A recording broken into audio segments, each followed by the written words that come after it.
নমস্কাৰ সকলোকে আপোনালোকে সকলোৱে গম পাইছে যে অসমত এতিয়া ট্ৰেডিঙৰ নামত বহুত ডাঙৰ স্কিম চলি আছে।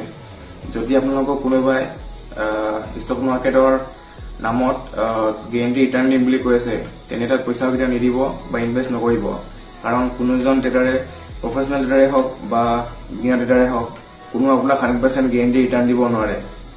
লগতে আৰু এটা কথা ক'ব বিচাৰিছো যে যদি কোনোবা নতুনকৈ ট্ৰেডিং ফিল্ডত আহিব বিচাৰিছে, কোনোবাই যদি কোৰ্চৰ নামত নলেজ দি আছে, তেনে what is stock market, what is price action, risk management কি হয়, মানি মেনেজমেণ্ট কি হয়, তেনে সেইটো ঠিকে আছে। যদি বোলে আপোনাক ড্ৰিম চেল কৰি আছে যে ইয়াত পইচা লগালে আপুনি সোনকালে ছাকচেছ পাব, প্ৰফিটেবল হৈ যাব, তেন্তে সেইটো কেতিয়াও বিশ্বাস নকৰিব।